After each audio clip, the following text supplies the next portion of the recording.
بلغ العلا بکمالہ کشف الدجا بجمالہ۔ ہرقل شاہ روم نے قریش کے قافلے میں ایک آدمی بلانے کو بھیجا، اور اس وقت یہ لوگ تجارت کے لیے ملک شام گئے ہوئے تھے، اور یہ وہ زمانہ تھا جب رسول اللہ صلی اللہ علیہ وسلم نے قریش اور ابو سفیان سے ایک وقتی عہد کیا ہوا تھا۔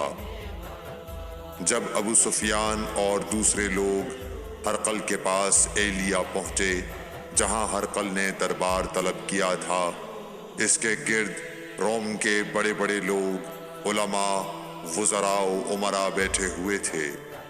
ہرقل نے ان کو اور اپنے ترجمان کو بلوایا، پھر ان سے پوچھا کہ تم میں سے کون شخص مدعی رسالت کا زیادہ قریبی عزیز ہے؟ ابو سفیان کہتے ہیں کہ میں بول اٹھا کہ میں اس کا سب سے زیادہ قریبی رشتہ دار ہوں۔ یہ سن کر ہرقل نے حکم دیا کہ اس ابو سفیان کو میرے قریب لا کر بٹھاؤ اور اس کے ساتھیوں کو اس کی پیٹھ کے پیچھے بٹھا دو۔ پھر اپنے ترجمان سے کہا کہ ان لوگوں سے کہہ دو کہ میں ابو سفیان سے اس شخص یعنی محمد صلی اللہ علیہ وسلم کے حالات پوچھتا ہوں۔ اگر یہ مجھ سے کسی بات میں جھوٹ بول دے تو تم اس کا جھوٹ ظاہر کر دینا۔ ابو سفیان کا قول ہے کہ خدا کی قسم اگر مجھے یہ غیرت نہ آتی کہ یہ لوگ مجھ کو جھٹلائیں گے تو میں آپ صلی اللہ علیہ وسلم کی نسبت ضرور غلط گوئی سے کام لیتا۔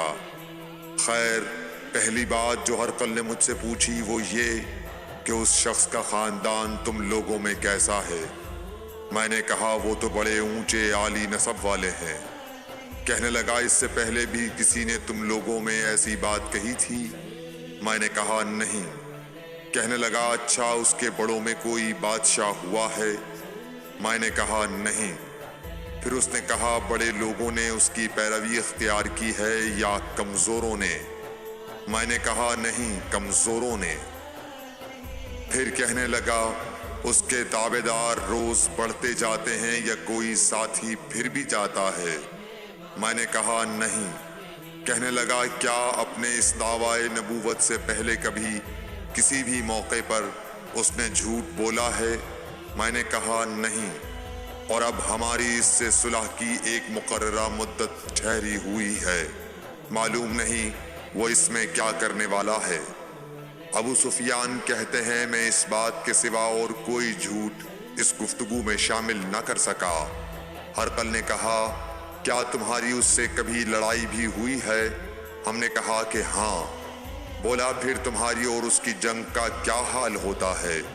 میں نے کہا لڑائی ڈول کی طرح ہے، کبھی وہ ہم سے میدان جنگ جیت لیتے ہیں اور کبھی ہم ان سے جیت لیتے ہیں۔ ہرقل نے پوچھا وہ تمہیں کس بات کا حکم دیتا ہے؟ میں نے کہا وہ کہتا ہے کہ صرف ایک اللہ ہی کی عبادت کرو، اس کا کسی کو شریک نہ بناؤ، اور اپنے باپ دادا کی شرک کی باتیں چھوڑ دو، اور ہمیں نماز پڑھنے، سچ بولنے، پرہیزگاری اور صلہ رحمی کا حکم دیتا ہے۔ یہ سب سن کر پھر ہرقل نے اپنے ترجمان سے کہا کہ ابو سفیان سے کہہ دے کہ میں نے تم سے اس کا نسب پوچھا تو تم نے کہا کہ وہ ہم سے عالی نسب ہے، اور پیغمبر اپنی قوم میں عالی نسب ہی بھیجے جایا کرتے ہیں۔ میں نے تم سے پوچھا کہ دعوی نبوت کی یہ بات تمہارے اندر اس سے پہلے کسی اور نے بھی کہی تھی؟ تو تم نے جواب دیا کہ نہیں۔ تب میں نے اپنے دل میں کہا کہ اگر یہ بات اس سے پہلے کسی اور نے کہی ہوتی تو میں سمجھتا کہ اس شخص نے بھی اسی بات کی تقلید کی ہے جو پہلے کہی جا چکی ہے۔ میں نے تم سے پوچھا کہ اس کے بڑوں میں کوئی بادشاہ بھی گزرا ہے؟ تو تم نے کہا کہ نہیں۔ تو میں نے دل میں کہا کہ ان کے بزرگوں میں سے کوئی بادشاہ ہوا ہوگا تو کہہ دوں گا کہ وہ شخص اس بہانے اپنے آباء و اجداد کی بادشاہت اور ان کا ملک دوبارہ حاصل کرنا چاہتا ہے۔ اور میں نے تم سے پوچھا کہ اس بات کے کہنے یعنی پیغمبری کا دعویٰ کرنے سے پہلے تم نے کبھی اس کو دروغ گوئی کا الزام لگایا ہے؟ تم نے کہا کہ نہیں۔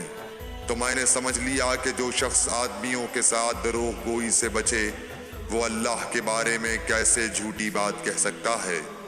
اور میں نے تم سے پوچھا کہ بڑے لوگ اس کے پیرو ہوتے ہیں یا کمزور آدمی؟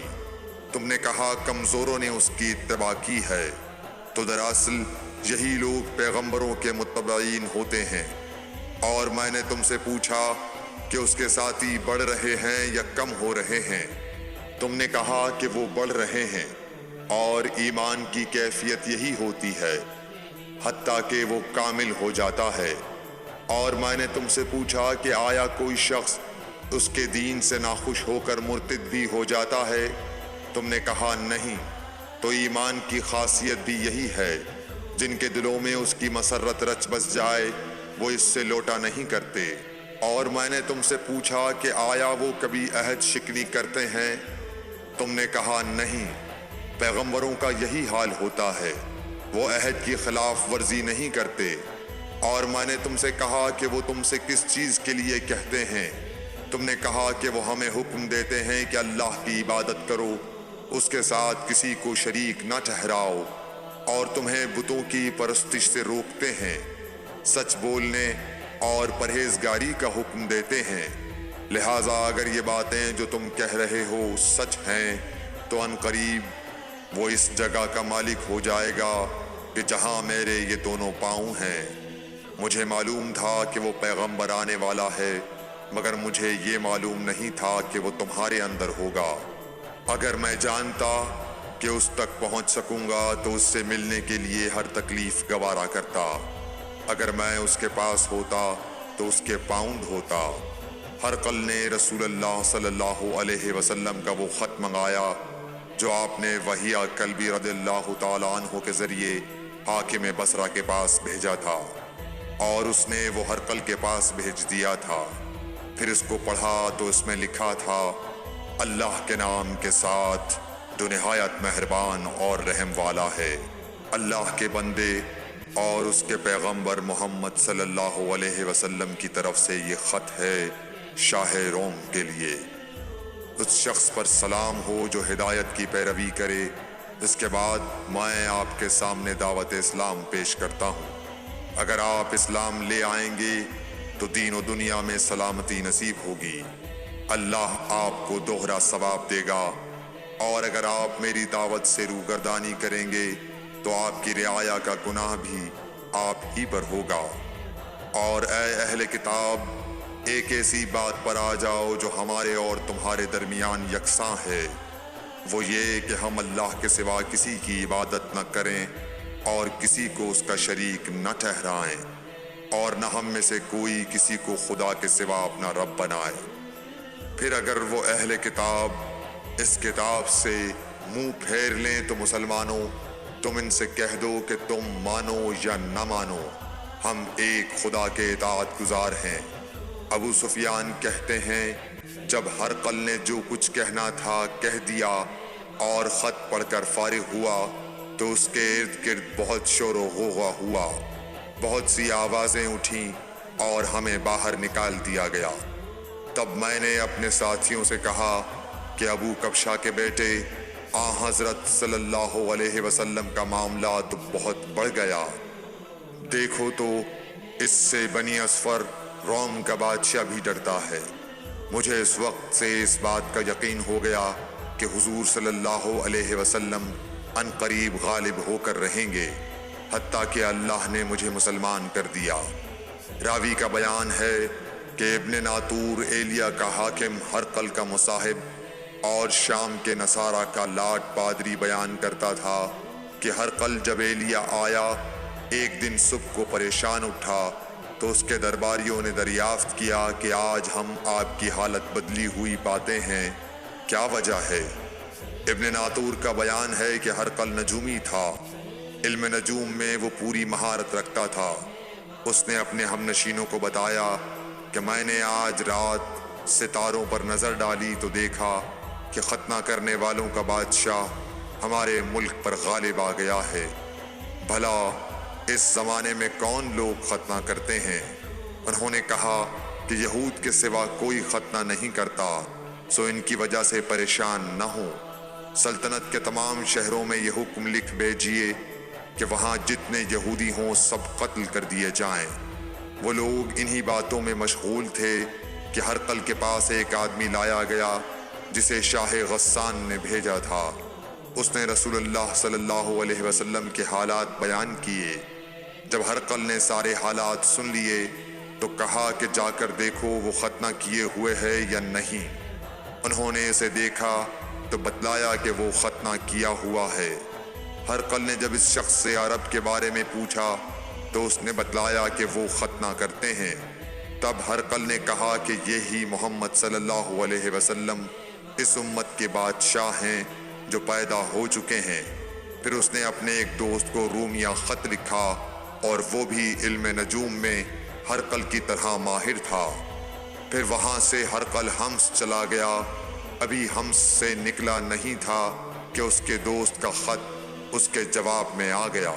اس کی رائے بھی حضور صلی اللہ علیہ وسلم کے ظہور کے بارے میں ہرقل کے موافق تھی کہ محمد صلی اللہ علیہ وسلم واقعی پیغمبر ہیں۔ اس کے بعد ہرقل نے روم کے بڑے آدمیوں کو اپنے حمص کے محل میں طلب کیا اور اس کے حکم سے محل کے دروازے بند کر لیے گئے۔ پھر وہ اپنے خاص محل سے باہر آیا اور کہا، اے روم والو، کیا ہدایت اور کامیابی میں کچھ حصہ تمہارے لیے بھی ہے؟ اگر تم اپنی سلطنت کی بقا چاہتے ہو تو پھر اس نبی صلی اللہ علیہ وسلم کی بیعت کر لو اور مسلمان ہو جاؤ۔ یہ سننا تھا کہ پھر لوگ وحشی گدھوں کی طرح دروازوں کی طرف دوڑے مگر انہیں بند پایا۔ آخر جب ہرقل نے اس بات سے ان کی یہ نفرت دیکھی اور ان کے ایمان لانے سے مایوس ہو گیا تو کہنے لگا کہ ان لوگوں کو میرے پاس لاؤ۔ جب وہ دوبارہ آئے تو اس نے کہا، میں نے جو بات کہی تھی اس سے تمہاری دینی پختگی کی آزمائش مقصود تھی، سو وہ میں نے دیکھ لی۔ تب یہ بات سن کر وہ سب کے سب اس کے سامنے سجدے میں گر پڑے اور اس سے خوش ہو گئے۔ بالآخر ہرقل کی آخری حالت یہی رہی۔ صحیح بخاری حدیث نمبر 7۔